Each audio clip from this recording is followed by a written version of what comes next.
আসসালামু আলাইকুম, Fahmida's Little Kitchen and Blogs আপনাদের সবাইকে স্বাগতম। নতুন একটা ভিডিও নিয়ে হাজির হয়ে গেলাম। কেমন আছেন সবাই? বোয়াল মাছের একটা ভিন্ন রকম রেসিপি নিয়ে হাজির হয়ে গেলাম।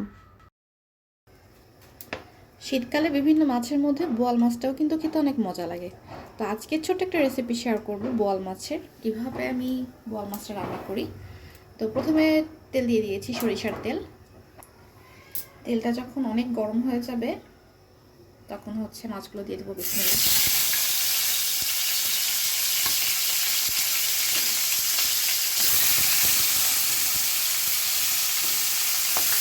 চাইলে কিন্তু কেউ না ভেজেও রান্না করতে পারেন, আমি ভেজে রান্না করছি কারণ আমি ভালো ছাড়া খেতে পারি না।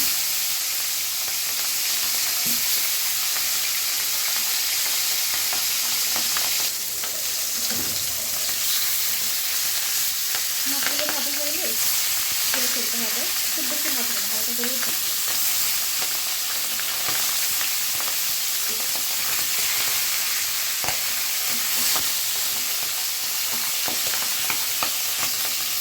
যেহেতু সাজো মাছ একেবারে, তাই খুব বেশি ভাজার প্রয়োজন নেই, হয়ে গেছে, তুলে ফেলবো এবার।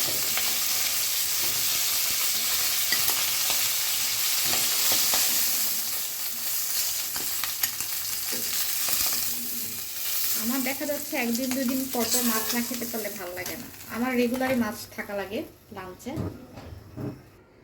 মাছ ভাজা হয়ে গেলে এরপর পেঁয়াজ কাঁচামরিচ দিয়ে দিব।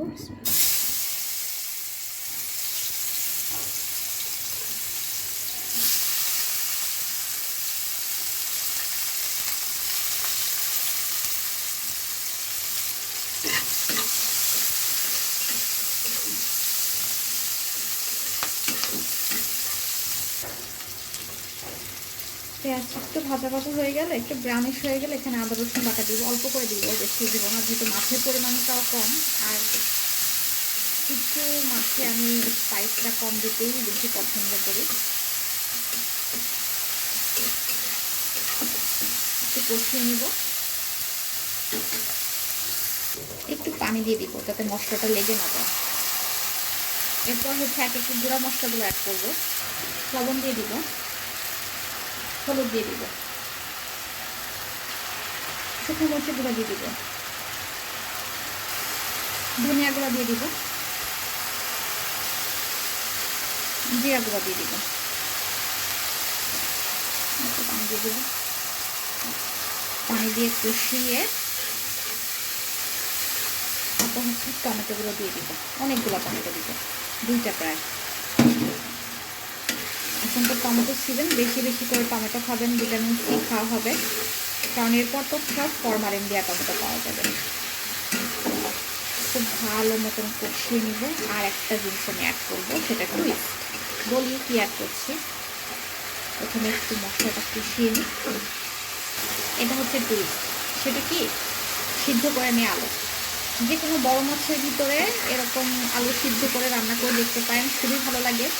আমি এটা সেকেন্ড বার করছি। এর আগে রুই মাছের মাথা দিয়ে করেছিলাম, এত মজা হয়েছিল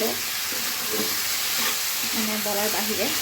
রুই মাছের মাথা এভাবে আলু দিয়ে রান্না করেছিলাম, কাইন্ড অফ আলুর ডাল টাইপের, কিন্তু মাছের মাথা দিয়ে।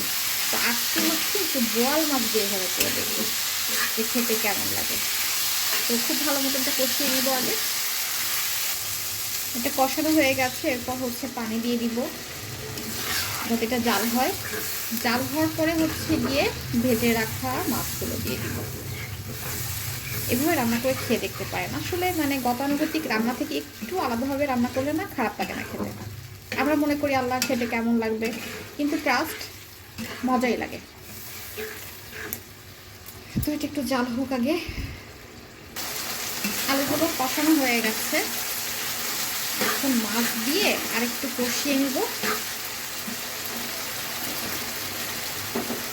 এগুলো দিয়ে একটু কষিয়ে নেব।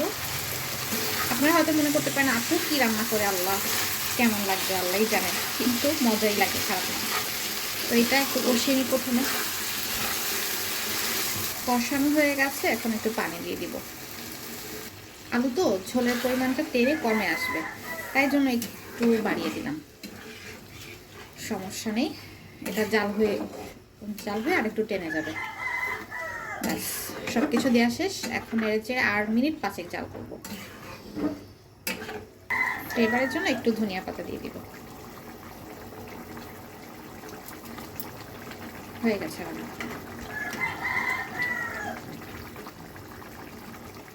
রান্নাবান্না শেষ। সোনার বাংলাদেশ, এখন খালি খাওয়ার পালা।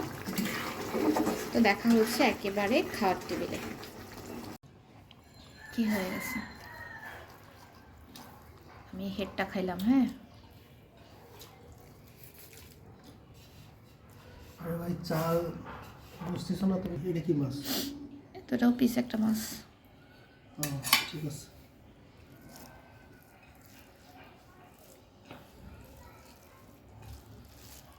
খেয়ে দেখো কেমন, বোয়াল মাছ, কুসো বোয়াল।